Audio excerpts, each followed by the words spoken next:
Hello, and welcome back to the Argyle Future Work Summit. My name is Brittany Sullivan with Argyle, and it's great to have everyone joining us today. A couple of notes before I turn things over to our panel moderator.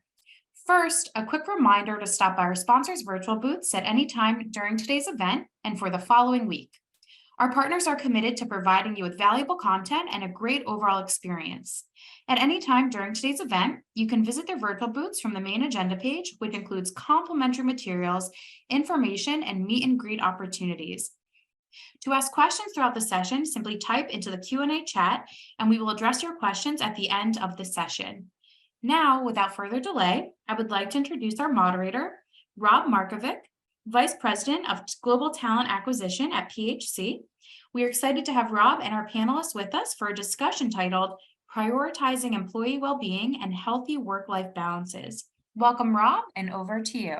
All right. Thank you so much, Brittany. And thank you, everybody, for having us today. Once again, my name is Rob Markovic. I head up talent acquisition for PHC Group. We're a life sciences and diagnostics company based in Tokyo, Japan. In addition, I'm a board member, an advisory board member for Argyle.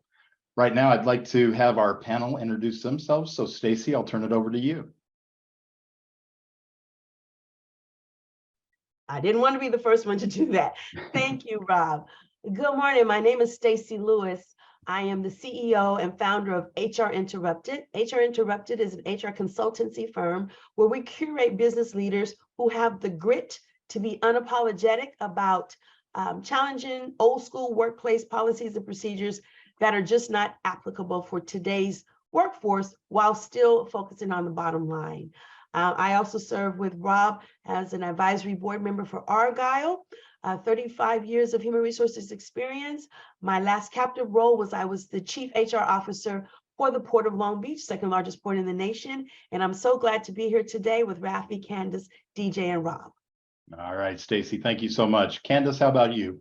Hi, good morning, everyone. My name is Candace Griffith, and I'm the Senior Vice President of Human Resources for Health Prime International. We are a revenue cycle management company that was born out of the idea to relieve patients and physicians from the administrative burdens and allow them to focus on what matters most, which are the patients. Happy to be here and looking forward to connecting with all of you. All right, thank you, Candace.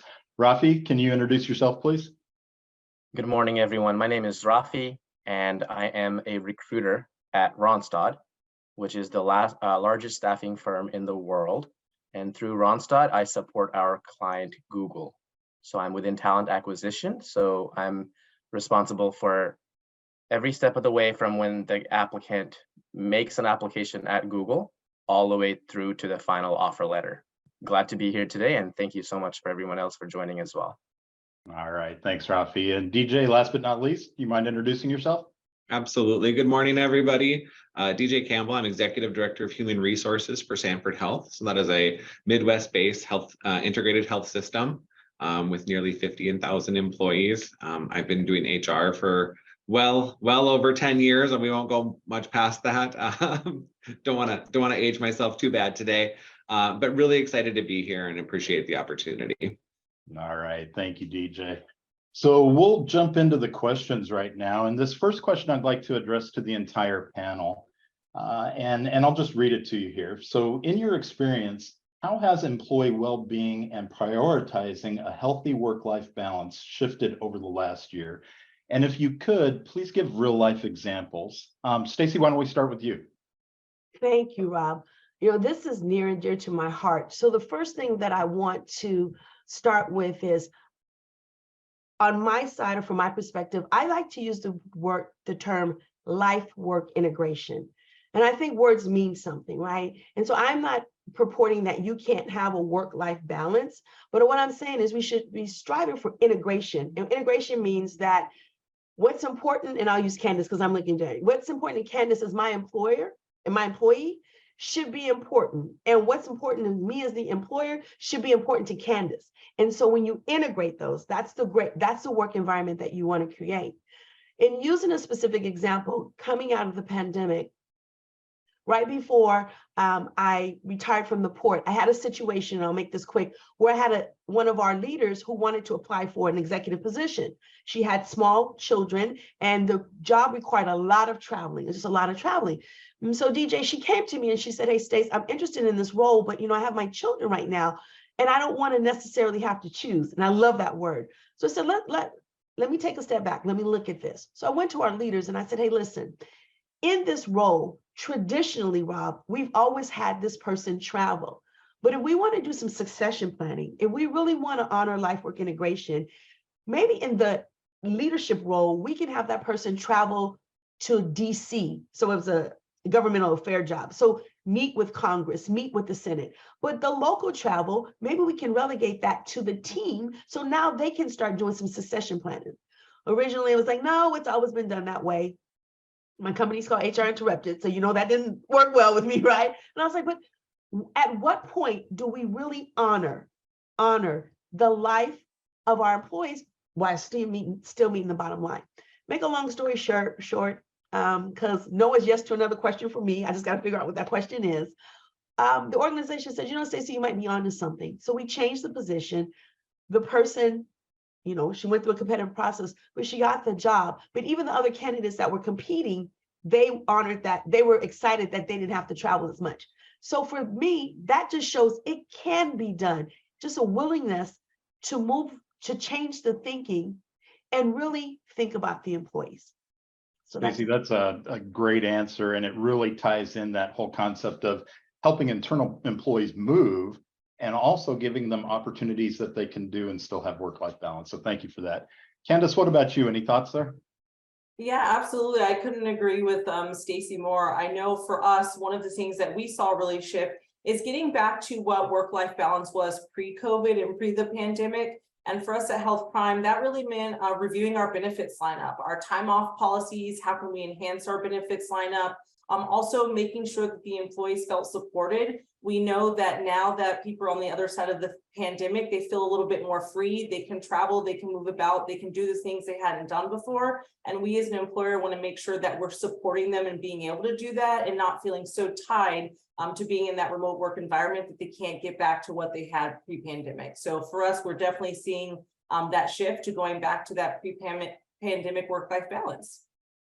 I think that's an interesting point, especially because companies are really struggling with how do we get back, but people want to get back. They want to get back to the way things were, or maybe some sort of hybrid of that, right? So, all right, thank you. Rafi, how about you? Any thoughts on this from a TA perspective?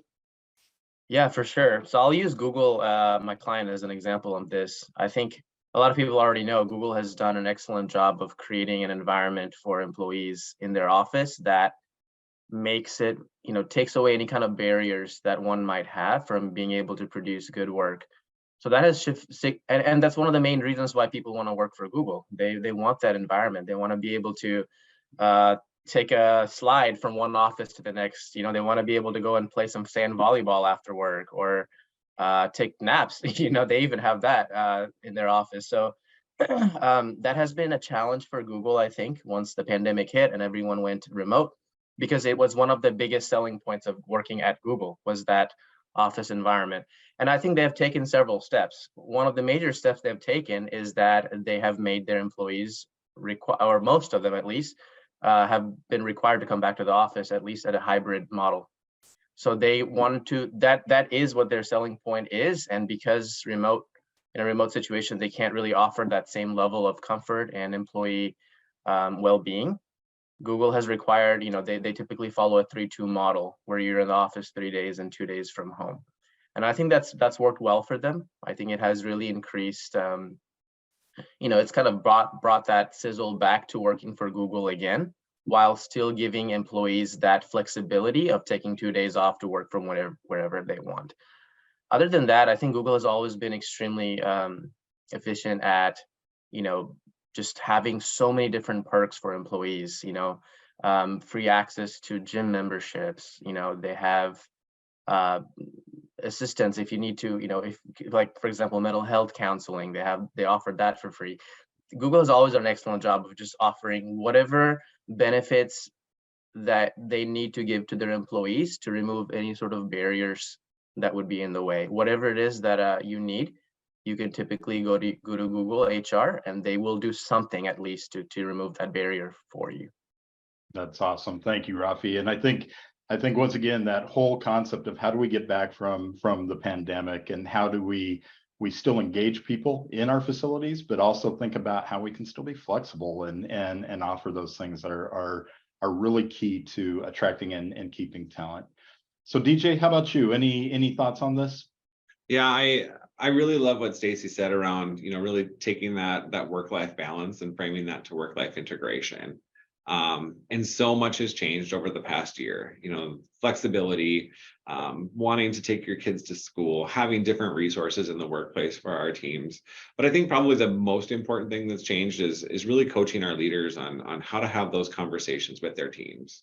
How do you meet somebody where they're at today and really uncover what their true goals are, both personally and professionally, and then be able to provide those resources so that they can achieve them. I've been in my current role for about 3 years. And when I first took over, I had a great conversation with one of my HR business partners, and we talked a lot about what does she want to do. And I'm the type of person everybody wants to develop. You've got to go get your certifications and your education, but so much growth can happen on the personal side if you just ask the right questions. At that time, she just wanted to be a mom. She didn't want to get called at 5 o'clock. She didn't want to work on the weekend.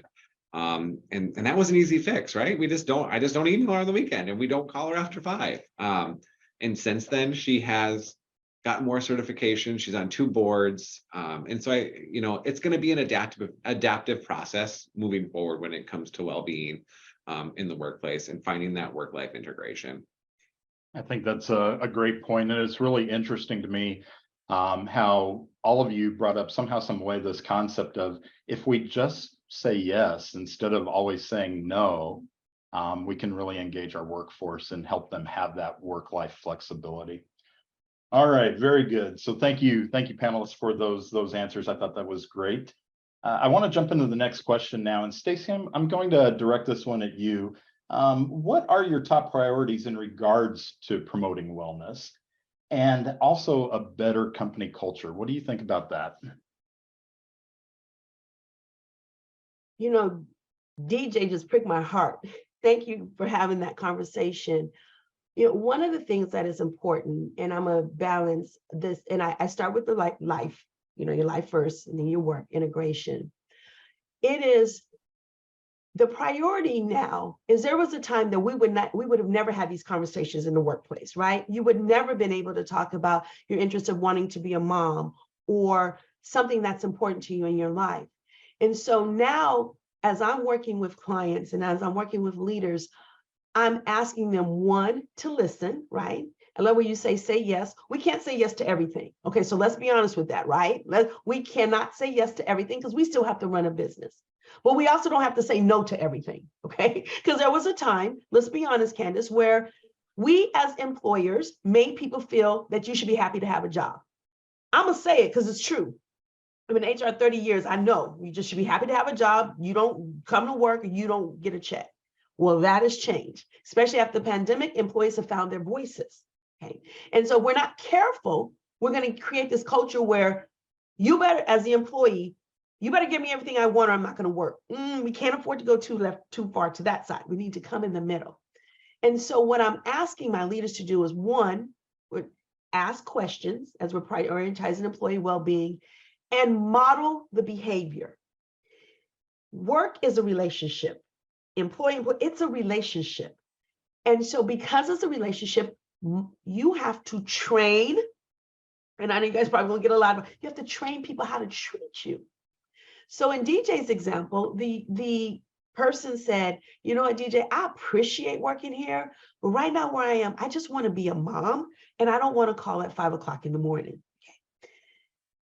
As employees, I'm going to say this, we say, we don't want the organizations to do this. They're asking for too much or whatever that is. Yet, and I'm going to call it what it is, we take our phones on vacation. We answer emails at 3 o'clock in the morning. We act like we have to be at every meeting, right? We don't go to the soccer game but then it's too much. So it's a mixed message that we're sending. So what I'm asking everyone, employees, is to really stand in what you believe, model the behavior leaders, recognizing that at the end of the day, the organization still has to produce. They still have to make money, and employees still have to have strong deliverables. And it's a different message because DJ, we grew up where especially as executive, there's no such thing as not ever having your phone. There's no such thing as not ever answering the email. There's no such thing as on your RDO day that you don't engage. Well, maybe it's high time that we do that. Because when DJ staff sees that DJ said, and I'm finished, between 7 and 5 or 7 p.m. or 3 and 4 or 3 and 6, I'm at my daughter's baseball game. And unless the world is falling, and if the world's falling, I can't do anything about it. I'm disconnected because that's important to me. Now you start building a culture where people feel comfortable in that space. So my priority is ask questions and model that behavior. Stacy, thank you. I think you're exactly right. It's a compromise. It's a dance. It's how we work with our employees and how they work with us to have both of us be successful, right? Panelists, any other thoughts on what Stacy brought up there? Anything you'd like to add?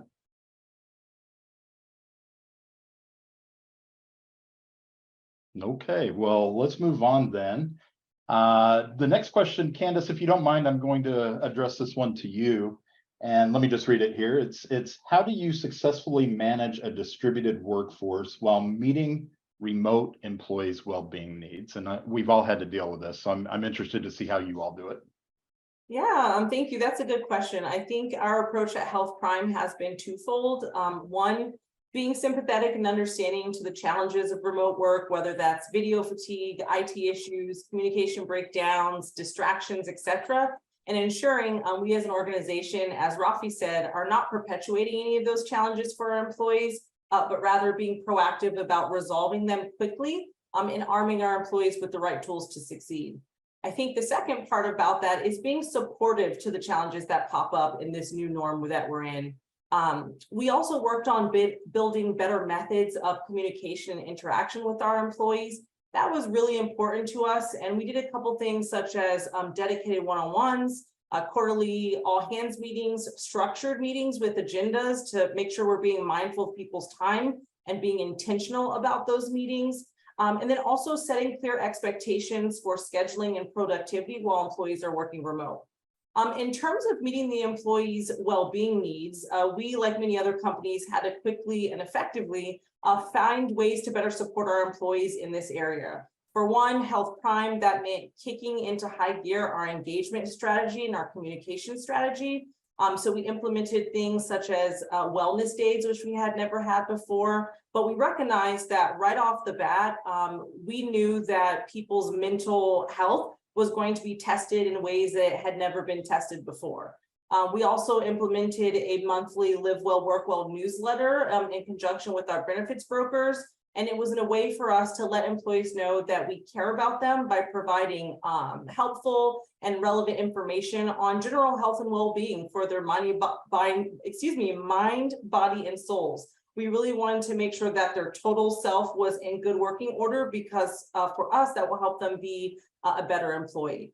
And then we also enacted employee feedback surveys. We wanted to ensure that we were giving employees a voice in company decisions, but also giving them an outlet to give us direct feedback about what was working and what wasn't working for them, which in turn would allow us to better serve and support them. And I think, and lastly, I know DJ mentioned this, is being flexible. This, I think, by far, many organizations struggled with, and that's something I know we did at Health Prime, but we recognize the value in it and the value that it brought to employees in terms of being flexible with that work-life integration, but also the value that it brought to us as an organization in terms of our retention strategy. So for us at Health Prime, those were the key things that we did to meet our employee well-being needs, and also just being able to effectively manage that distributed workforce, because we at Health Prime are all throughout the US. We're in India, Costa Rica, Philippines. Time zones are all over the place, yet we all have to collaborate together despite those time zone and country and location challenges. So those are just some of the ways that we rose to the occasion to meet that need.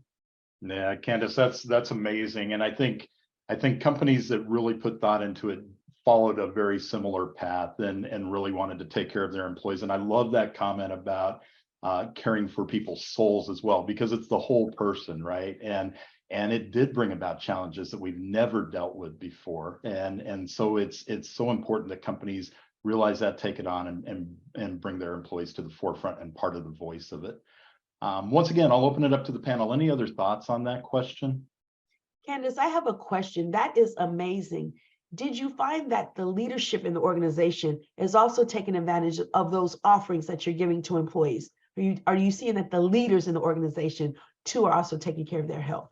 Amazing. Yeah, I think right off the bat, that isn't intuitive, especially not for the executive staff to take advantage of those items. But once they saw how important it was for the employees and how that was a way for them to connect and engage with employees that they don't, see walking around the office anymore, we got them to get on board a little bit more with that. And I think it's proven to be successful, because not only does it open up an avenue for connection with these employees who are all throughout the world, but it also allows them to tap into their mind, body, and souls, because quite honestly, people don't ask the executive team, how are they doing? So we wanted to reinforce that this isn't just for our professional working staff, this is for every level in the organization, that we want them to be well and be able to be successful here at Health Prime. Awesome. All right, well, why don't we move on? The next question is more talent acquisition oriented, and it's actually a two-part question. And Rafi, I'll give this one to you if you don't mind. So the first part of the question is, how do you attract new talent through well-being or promotion of a healthy company culture?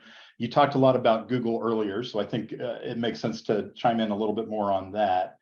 The second part of the question is, what does the hiring landscape look like? And do you have any advice for successfully acquiring talent, highlighting the well-being piece of it?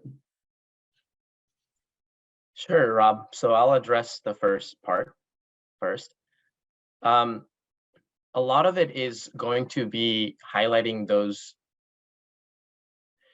When you are interviewing a candidate, you should be highlighting the things that makes that candidate want to work for you. And that's one of the biggest things that we typically highlight when I do my screening calls, for example. That's one of the first things I bring up, is that yes, you're getting a great compensation here. Google has always been one of the top, they've compensated well for every position. They're in the top 10% of the market. However, you are also getting this host of benefits that you need to consider as you think about your entire compensation package. That includes things like employee well-being, like I said, access to gyms, the Google office itself, mental health coaching, monetary support for different things. It includes the vision, health, dental, and also the very relaxed company culture. Like, Google is a very data-driven, hardworking type of company culture was what you see in Google, but at the same time, it is extremely flexible as well. You can pretty much, even director level employees and above pretty much dress in t-shirts and whatever they want to wear, really. There's you're not being judged on necessarily what your appearance looks like in those kind of meetings. The flexible working situation, Googlers, even well before the pandemic, could have worked from home, a couple of days a week if they wanted. That flexibility has always been there at Google. And then even within the office environment, as I've said, they have created so many different things to make employees be more productive while having fun being at work. There's just so many different things in the Google office. If you ever get a chance, check out the Mountain View office that they have. You can see a lot of it from the outside, actually. It's just amazing. Even like bikes all over campus, so you can just bike from one office to the next. There's nap pads. There are like I said, volleyball courts. I believe they even have swimming pools on campus. And so they have done everything they can to make you feel like you are at home while you are at work. And that is one of the biggest selling points that we cover during that interview as well, is just think about it, not just in terms of what your compensation, your stock, and what your benefits will look like, but think about the entire compensation package. What is the culture that you're coming into? What are the how is Google going to take care of you as a person? As Stacy and Candace said earlier, is They are looking at an individual as a whole, and they're making sure that that person is taken care of, almost like you would take care of a friend. Google has always been extremely good at that.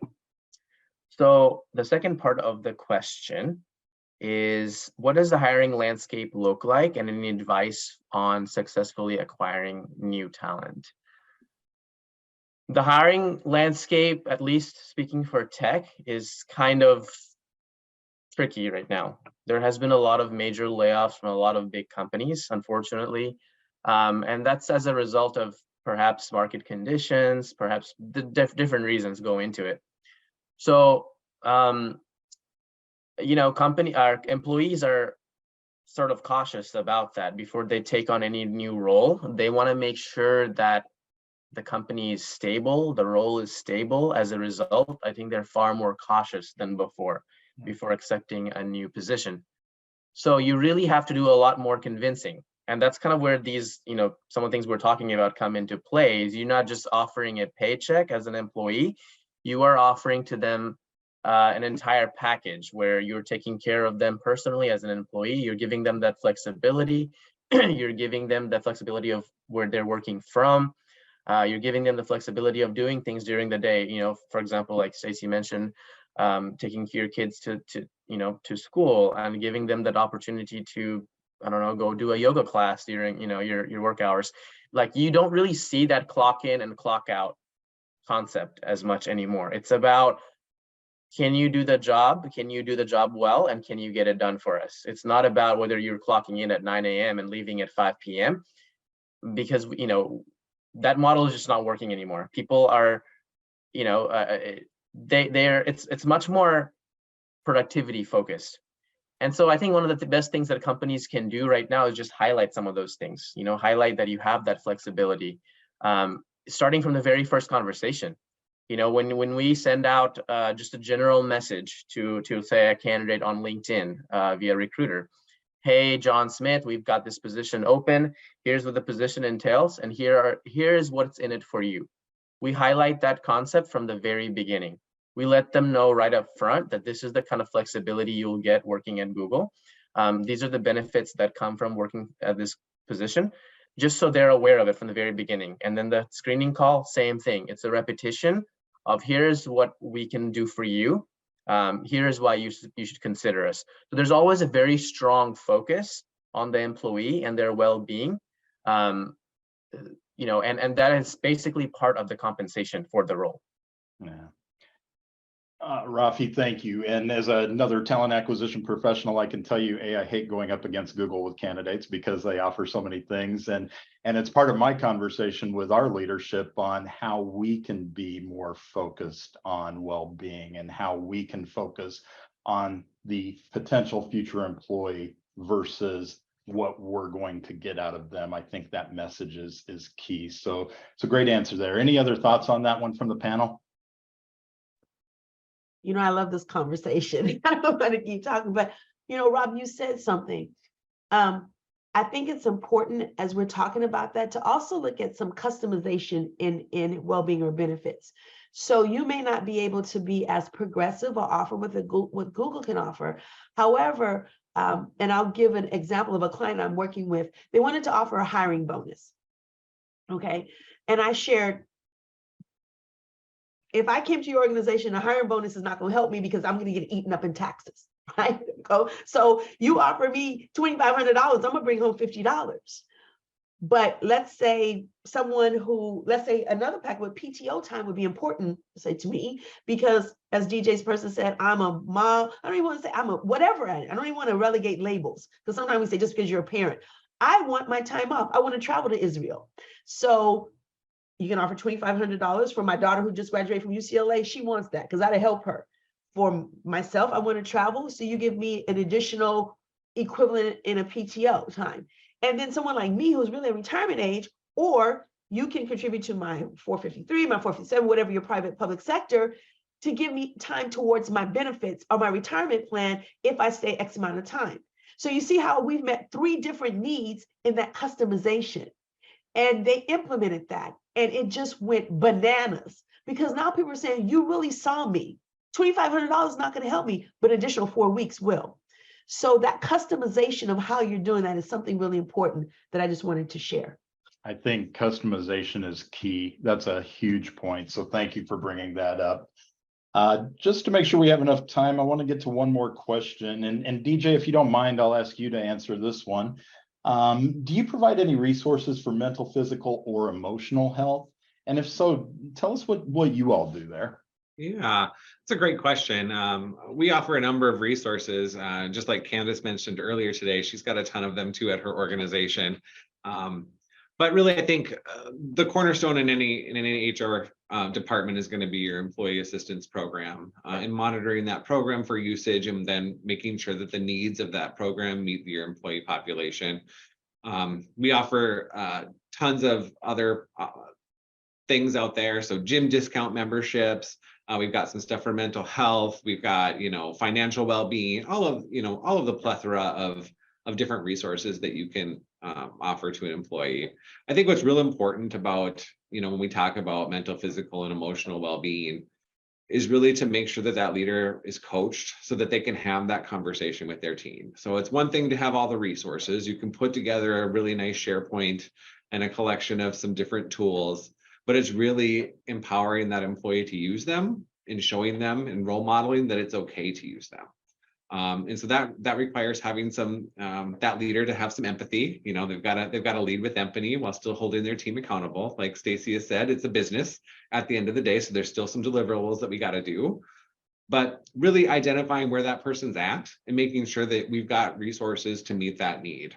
And one example I can give you of that, we have as an integrated health system, we've got a number of psychologists and psychiatrists, and we talk so much about the mental health issue within America right now. And so we've got all of these resources, but nobody was ever using them because nobody really ever wants to admit that they've got a problem. And so we actually asked a clinician to, let's do some 5-minute videos. They've only got to be 5 minutes. Let's talk about what is anxiety really. And then once you can diagnose what anxiety really is, and you can have that conversation not only with the individual, but also within a team atmosphere, you begin to kind of take down that stigma. And when we look at, providing the resources for our employees around mental and physical and emotional well-being, it's really about creating community. Because really, if you're going to eliminate the stigma on anything, you've got to create that community where people begin to talk about it, and it's okay to begin to use those resources. Oftentimes, they're in vacuums and, they get used here and there. But when we begin to talk about it in a bigger space, I think that's when we get the biggest bang for our buck in those programs. All right. Very good, DJ. And I have to tell you, you hit on something that I believe wholeheartedly, and it's this concept, actually a couple things, but this concept of, especially when we went into the pandemic, that managers should know how to be empathetic. Managers should know how to handle these situations of all of these changes with their employees. They didn't, but I think that leading companies and leading HR teams really put that to the forefront of, we've got to prepare our managers to be able to help our employees through this piece. So I think that's huge and key, and I appreciate you bringing that up. Any other comments on this question from the team here?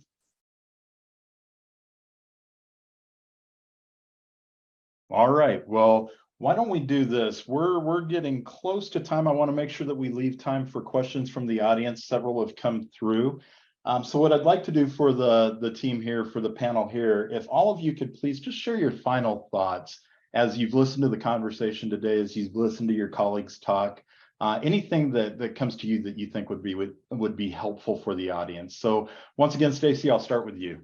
I saw one of the questions that come in I'd like to address, and it's, how do you address the reluctancy of employees wanting to come back to the workplace?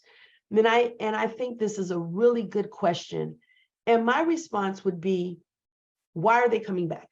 Okay, because what I'm seeing in my work is that people are just saying, well, they just always have worked in the office. Okay, we're not there anymore.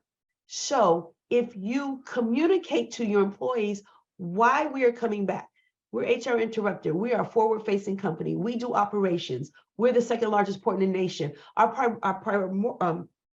priority is our operations, working with our clients. That's a bona fide reason to have individuals, right, interacting with the customers. right? So in that, the workplace, as Rafi kind of said, you have a hybrid 3-2. But what I'm experiencing is I'm hearing, well, we just want them back because we want to see what they're doing. Everybody on this call can say, you can have people sitting right in front of you, Candace, right? And they're not doing anything. They were doing it before the pandemic, sitting at the desk on Google, on Facebook, on Amazon, on buying their things. So we're not babysitting people anymore. The face of work has changed. Communicate with your employees the reason why, because it is a business. You do have that right to ask people, but make sure it is connected to the organization and not just doing it for babysitting reasons. That I find has been impactful.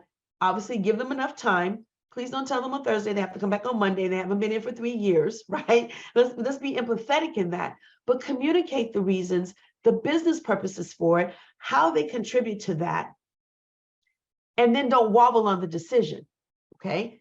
Don't wobble. If you want people back, then tell them the reason, and then they have to come back. Not because you have an upheaval and uproar and people don't want to come back, so then you say, well, maybe we don't. Then you didn't need them to come back in the first place. Okay. So I just wanted to answer that one. No, I appreciate that, Stacey. And that don't wobble piece, I think, is so spot on. I've seen so many times companies go back and forth. Oh, we're going to do this. They hear some uproar. Okay, we're not going to do this. What message does that send, right? Yep. All right. Candace, how about you? Any final thoughts you have before we go into more questions? Yeah, final thoughts for me. I recently took a time management course just for fun to make sure that I'm being as productive as possible. But one of the things that we talked about in that course was the number of hours you have to do things in a week. So in line with the theme of today, which is prioritizing employee well-being and that work-life balances, one of the things we talked about is that there are 168 hours in a week, but of those 168 hours, on average, about 120.5 of those hours are dedicated to work, sleeping, eating, bathing, all of that stuff. That leaves 47.5 hours for people to tend to family and friends, attend social activities, continue their education, take care of themselves, exercise, go to the doctors, run errands.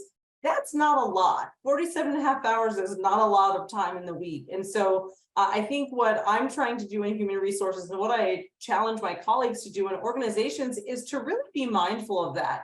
In line with the theme of what we're talking about today, that's a perfect example of why it is so crucial to really prioritize your employees' well-being and health, because we don't get a lot of time as people to just simply exist. A lot of our time is already predetermined every day when we wake up. And so I just challenge people to really think about that and be thoughtful and intentional about the business decisions you're making that directly impact the employees that you have that are there to do the great work of your organization. So that's my little nugget, is just think about that math and that time that's available for people. That math is a little scary. I've never listened to it, but yeah, that's there's not much time. So yeah, why take up people's time when they can be doing things that are more life oriented? All right, very good. Rafi, what about you? Any last thoughts? I wanted to highlight and go back to when we were talking about incentivizing people. And DJ, you made some interesting points there. So in my opinion, I think a lot of the responsibility falls on the managers to be able to take care of this. Like DJ mentioned, you can have all the resources in the world, but unless the manager is taking the time to really check in on that employee and really make sure that they are not, experiencing some sort of hardships in life or maybe some friction to getting their work done, employees are not going to reach out a lot of times. They're not going to reach out and say, hey, I'm suffering from anxiety. What can you do to help me? It has to be the manager's responsibility to check in regularly and make sure that they are fully aware of what's going on in that person's life. And I think it needs to be a lot of it, of course you have to maintain that, boss to employee relationship, but at the same time, you have to look at an individual as a person and not just as a production unit in your team, if that makes sense. And also on that same note, I wanted to mention that the research is pretty clear that just incentivizing people with more money, especially maybe like increasing amounts of money, does not necessarily incentivize them.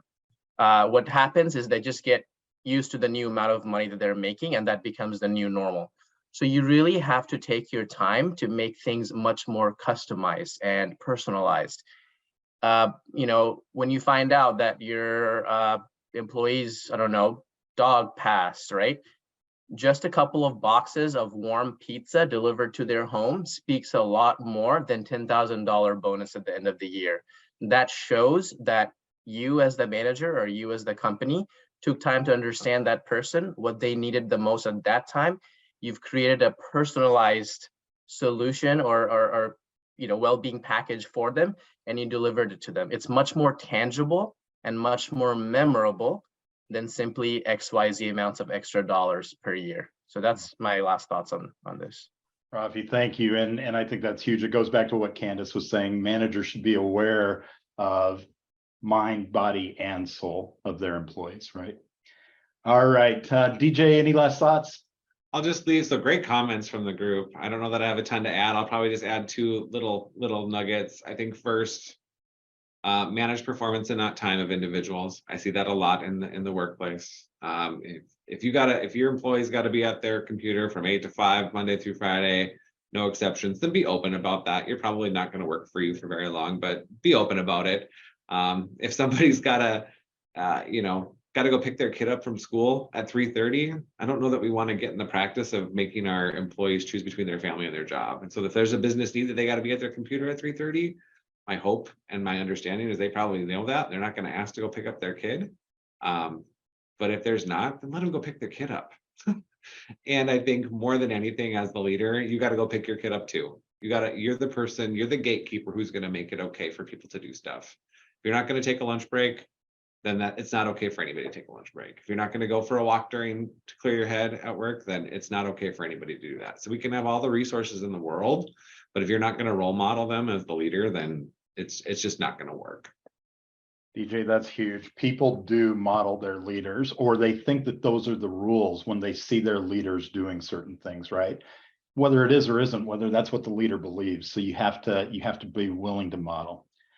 All right, panelists, thank you so much. That was a great discussion. We do have maybe a minute or two for a question or two. So let me throw out another one. Stacy answered one for us, so thank you for that, Stacy. I'm going to select another here.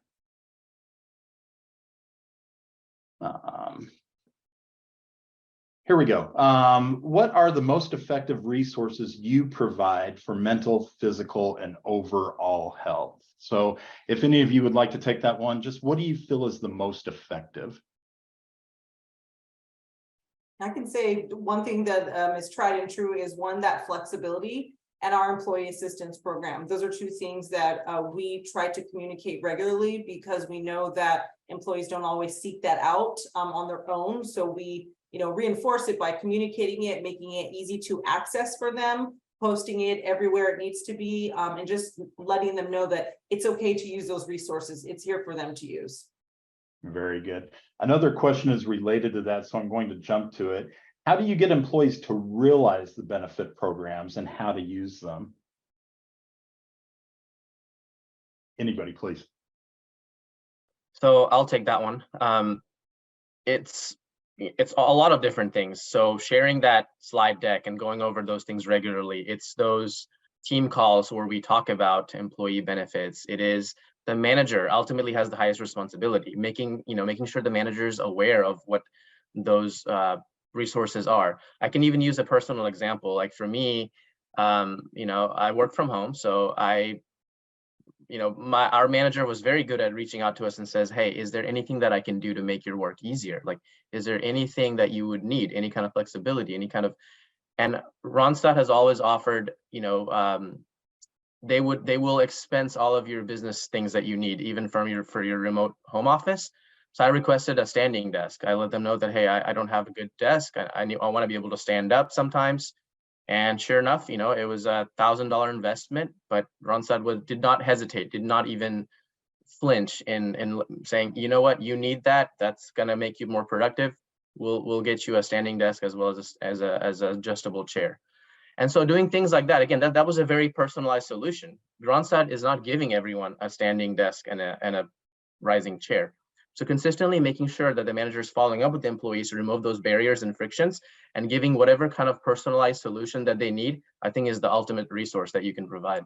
Yeah, Rafi, great example. It's once again, repetition, making sure people know what's available to them and not being afraid to say it over and over again.